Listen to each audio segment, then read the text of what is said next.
안녕하세요. 차이티입니다. 이번 시간에는 많은 분들이 궁금해하실 것 같은 做, 干, 弄, 搞의 차이점에 대해서 한번 이야기를 나눠볼까 하는데요.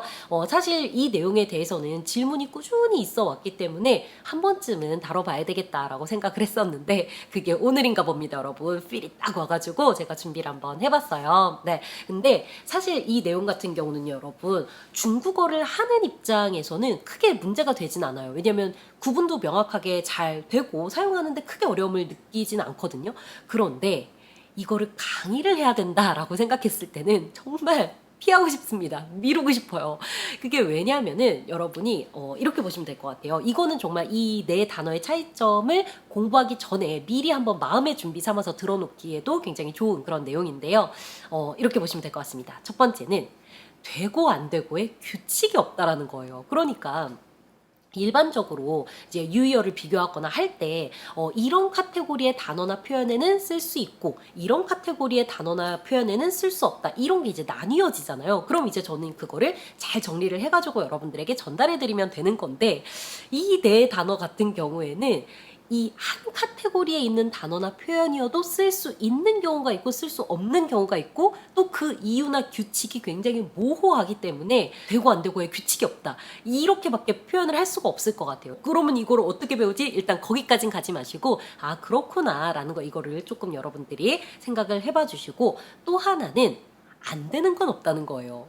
잠깐만, 되고 안 되고의 규칙이 없을 뿐이지 되고 안 되고는 있지 않나? 맞아요, 여러분. 완벽하게 이런 상황에서는 여기다가는 쓸 수 없고 여기다가는 쓸 수 있고, 이게 이제 명확하게 가려지는 경우도 있어요. 근데 쉽게 좀 활용하기 편하게 이야기를 해서, 안 되는 건 아니지만 틀리다, 썼다라고 해서 틀리다라고 하는 거는 아니지만 대부분 쓰지 않는다, 주로 이걸 쓴다라는 게 있다라는 거예요. 그래서 여러분들은 이 네 가지 단어의 차이점에 대해서 공부를 할 때 이때는 되고 이때는 안 되고, 이거 맞고 이거 틀리고, 이렇게 생각하면 안 된다라는 거예요. 마음을 조금 내려놓고 좀 유연한 마음으로 봐야 됩니다. 그래서 어디에 초점을 맞춰서 봐야 되냐면은, 이런 상황에서 혹은 이 단어와는 이게 자주 쓰이고, 이런 상황에서 이 단어와는 이게 자주 쓰이고, 이거를 여러분들이 따로따로 암기를 해야 된다라는 거예요. 근데 무조건 마주치면 외우세요라고 하기엔 너무 광범위하고 막연하잖아요. 그렇기 때문에 여러분들이 조금 더 수월하게 어느 정도까지는 구분을 할 수 있고, 또 이때는 이걸 쓰고 저 때는 저걸 쓴다라고 외울 때도 어느 정도는 조금 수월하게 외울 수 있게 되는 어떠한 기준이랄까 아니면은 의미랄까, 이런 것들을 조금 알려드리는 시간으로 생각을 해주시면 될 것 같습니다. 네, 여러분, 서론이 길었는데요. 바로 시작을 해보도록 하겠습니다. 일단 쭈어부터 보도록 할게요. 쭈어의 생김새를 여러분 한번 잘 봐주세요. 어떻게 생겼죠?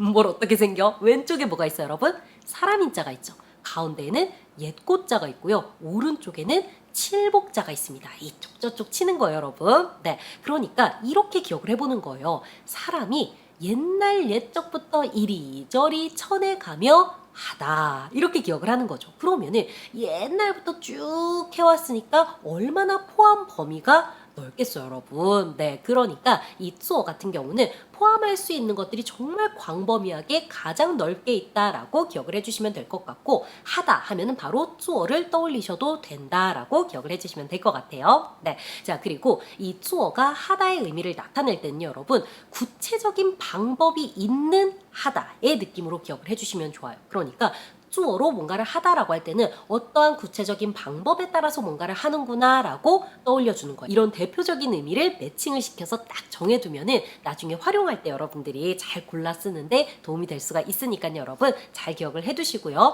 자, 그래서 이 쭈어 같은 경우는 정말 다양한 상황에서 하다라는 의미로 사용이 될 수가 있고, 정말 다양한 단어의 동사로 선택이 되기도 합니다. 이거를 기억을 해두시면 되고, 예를 들어서 여러분, 쭈어 쭈어예 숙제를 하다라든지, 做运动 운동을 하다라든지, 做生意 장사를 하다라든지, 做事业 사업을 하다라든지, 아니면은 做计划 계획을 세우다라든지, 아니면은 做决定 결정을 하다라든지, 정말 다양하고 광범위하게 쓸 수가 있습니다. 이거를 여러분 기억을 해주시고요. 그리고 이 做하고 가장 많이 비교가 되는 단어가 깐이 아닐까 싶은데요. 이 깐 같은 경우는 생긴 것처럼, 발음처럼 간단하게 봐주시면 됩니다, 여러분. 네, 이거를 여러분이 대표적으로 어떤 의미로 기억하면 될까라고 이제 생각을 하신다면은 做의 입말 형태다라고 기억을 해주시면 될 것 같아요. 그러니까 做는 입말, 글말에 두루두루 사용이 될 수가 있지만 따는 입말에 사용이 되고요. 그래서 회화에서 더 자주 사용이 됩니다, 여러분. 그리고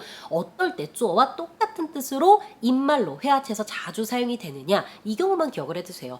단독으로 하다라는 의미로 사용이 될 때, 그러니까 你在做什么라고 하면은 너 뭐해? 혹은 你在做什么 하면은 너 뭐하는 거야? 이렇게 될 수가 있죠. 이때 깐을 쓸 수 있는 거예요. 그럼 훨씬 입말이 되고 훨씬 회화체가 되는 거죠. 你在干什么?你在干什么? 이렇게 다 쓸 수가 있는 거예요. 네. 그런데 이 외에 이 做가 예를 들어서 做作业라든지 做运动이라든지 做生意, 做事业 다양하게 있었잖아요. 그 모든 경우에 다 깐이 들어갈 수 있는 건 아니에요. 안 된다, 틀리다라는 건 아닌데 정말 거의 안 씁니다. 그렇기 때문에 그냥 아예 신경도 쓰지 마시고 단독으로 사용할 때가 있다. 그때 做보다 훨씬 입말이고 그렇기 때문에 회화체에서 더 자주 사용이 된다. 이거 하나 기억해 두시고요. 그 다음 또 하나가 있어요, 여러분.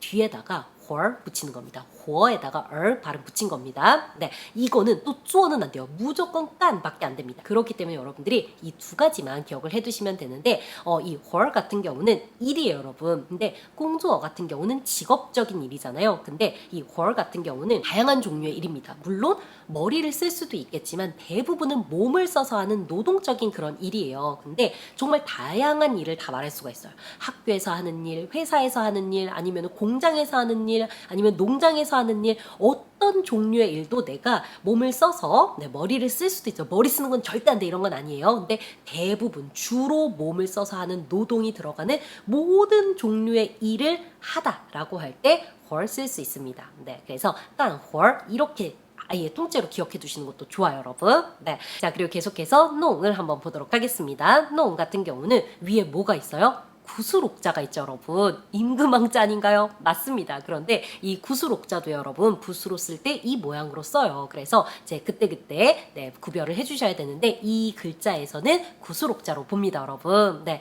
그리고 밑에 보면은 받쳐들 공자가 있죠, 여러분. 두 손으로 뭔가를 받쳐들고 있는 모습이죠. 근데 그 위에 뭐가 있어요? 구슬이 놓여 있는 거예요. 그러니까 구슬을 손 위에 올려놓고 이렇게 노는 거를 여러분들이 생각을 해주시면 될 것 같아요. 그리고 발음도 농이니까 농담하다. 뭔가 어떤 느낌인지 알겠죠? 가볍게 재미있게 장난치듯이 노는 듯한 그런 느낌을 기억해 주시면 구분하는데 도움이 될 겁니다. 네, 자, 그리고 이 농 같은 경우는 깐과 마찬가지로 완벽하게 입말이고요. 회화에서 주로 사용이 됩니다. 그런데 做하고 농은 의미 차이가 있어요, 여러분. 做 같은 경우는 구체적인 방법이 있는 하다이잖아요. 농 같은 경우는 구체적인 방법은 없는 하다예요, 여러분. 그러니까 방법이 아예 뭐 1도 없다 이렇게 볼 수는 없고 구체적인 방법이 없는 하다이다 라고 기억을 해두시면 될 것 같은데 제가 이 말을 써도 될지는 모르겠지만 혹시 도움이 될까 싶어서 더 해보자면은 제가 정말 좋아하는 말 중에 뭐가 있냐면 이케이케가 있어요.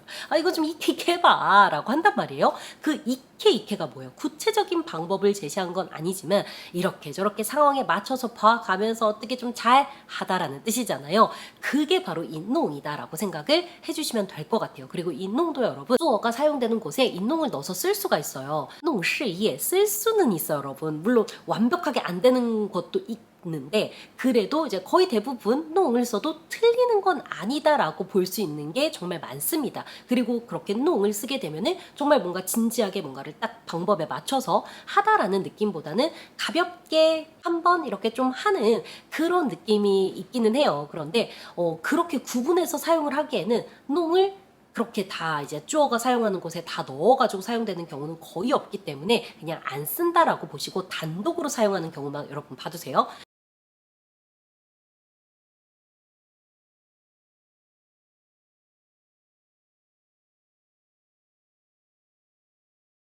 그렇게 되면 의미가 어떻게 다르냐면은 예를 들어서 你来做吧 라고 할 수도 있고 你来弄吧 라고 할 수도 있어요. 둘 다 당신이 하세요 라는 뜻인데 你来做吧 라고 하면은 뭔가 구체적인 방법에 따라서 뭔가를 하다라는 느낌이에요. 그래서 당신이 구체적인 방법에 따라서 이거를 좀 해보세요 이런 느낌인데 你来弄吧 그러면은 구체적인 방법이 뭔지는 알 수 없겠지만 당신이 이케 알아서 좀 잘 해보세요 이런 느낌이에요.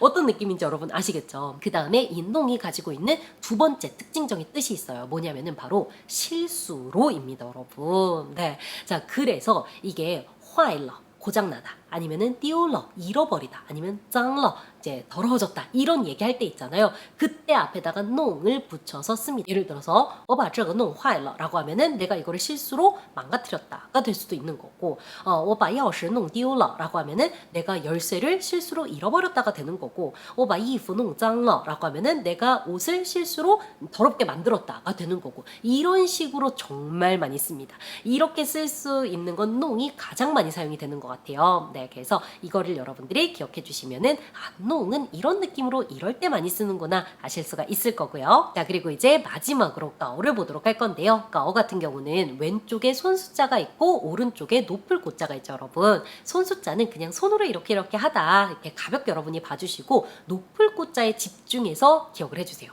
높으니까 뭔가 대단한 느낌이죠. 그래서 이 가오 같은 경우는 완벽하게 입말이고 회화에서 주로 사용하고요. 이거 일단 기억해 주시고 그 다음 메인으로 여러분들이 기억해둬야 될 의미가 뭐냐면은 두 가지가 있는데 일단 첫 번째로는 전문적이고 머리를 써야 되고 뭔가 진지한 그런 일들을 하다라고 할 때 이 가오를 사용을 합니다. 가장 자주 쓰이는 단어가 이제 직업이나 진로와 관련된 단어예요. 그래서 가오 시예 정말 많이 쓰고요. 조금 더 구체적으로 가오教育이렇게 교육업에 종사한다라는 의미로도 쓸 수가 있습니다. 다양한 업종들이 있으니까 전부 다 가져다가 응용을 할 수가 있겠죠. 네, 그런데 재밌는 거는 생이는 잘 쓰지 않습니다, 여러분. 생이는 做랑 제일 잘 어울려요. 이런 게 이제 제가 말했던 네, 규칙이 따로 딱히 없다라는 게 이런 부분인데 이런 것들은 묶어서 做生意, 搞事业 이렇게 외워두면 좋겠죠. 事业는 搞랑 정말 자주 사용이 되니까 네, 그래서 이런 느낌으로 여러분들이 봐주시면 될 것 같고 그리고 이 搞 같은 경우는 농처럼 실수로라는 의미도 나타낼 수가 있어요. 그래서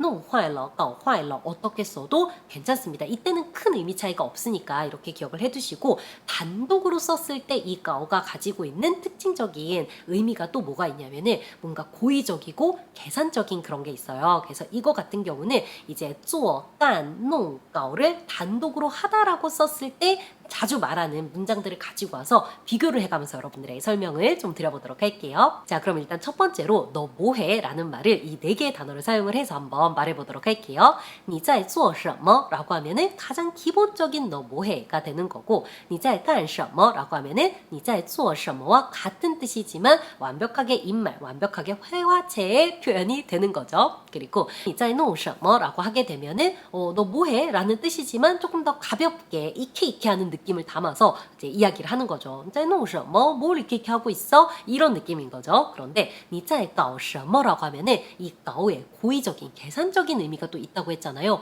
그렇기 때문에 搞를 쓰게 되면 너 뭐 하는 거야? 너 무슨 일을 꾸미고 있는 거야? 이런 느낌으로 전달이 됩니다. 어감이 이렇게 달라져요. 자, 그 다음 계속해서 이거 어떻게 한 거야? 방법을 묻는 말을 한번 해보도록 할 건데요. 이때는 이제 깐을 쓸 수가 없다라는 거 여러분. 네, 요거 기억을 해주세요. 이걸 쓸 수 없다라고 기억한다기보다는 되는 것들을 많이 읽어서 이거에만 자연스럽도록 익히는 게 조금 더 도움이 되거든요. 이거는 살짝 팁으로 여러분 기억을 해주시고요. 그래서 这是怎么做的? 라고 하면은 가장 기본적으로 이거 어떻게 한 거야? 가 되는 거고 这是怎么弄的? 라고 하게 되면은 이제 이케이케 느낌 들어간 거죠. 조금 더 가볍게 이거 어떻게 이렇게 한 거야? 이런 느낌으로 제가 이케를 계속 넣는 건 이해를 위해서입니다, 여러분. 네, 그리고 这是怎么搞的? 라고 하면 또 의미가 조금 달라져요. 고의적이고 계산적인 의미가 있다라고 했잖아요. 그렇기 때문에 这是怎么搞的? 라고 하면은 뭐야 이거 어떻게 된 거야? 어떻게 일을 이 지경으로 만들었어? 이런 느낌입니다, 여러분. 그리고 여러분 제가 아까 전에 你来做吧, 你来弄吧 요거 비교하면서 예시 들어드렸던 거 기억나세요?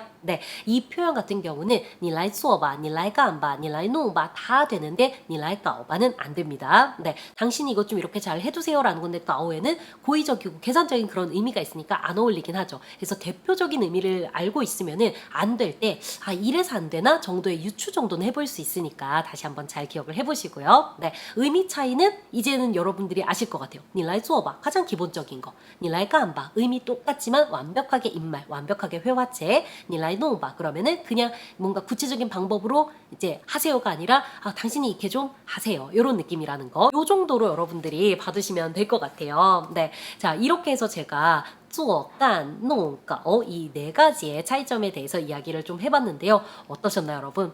완벽하게 속 시원한 느낌은 안 드실 수 있어요. 그래도 이제 대표적인 의미를 여러분들이 잘 매칭을 해두셨다라고 한다면은 그 외에는 얘네가 자주 사용되는 곳을 만날 때마다 외워서 계속 읽어서 이것만 이거랑 어울리게 익혀두면 여러분들이 말할 때는 그냥 그때 그냥 이거 자주 썼는데 이대로 그냥 말하고 이런 식으로 쓰다 보면 정말 어렵지 않게 잘 구분해서 회화에 사용을 하실 수가 있을 겁니다. 네, 제가 드릴 수 있는 거는 이렇게 다 드린 것 같고요. 여러분들에게 조금이라도 도움이 되었다면 좋겠습니다. 네, 즐겁게 잘 시청하셨다면 좋아요, 구독 버튼 눌러주시고요. 우리 다음번에 또 만나도록 해요. 안녕.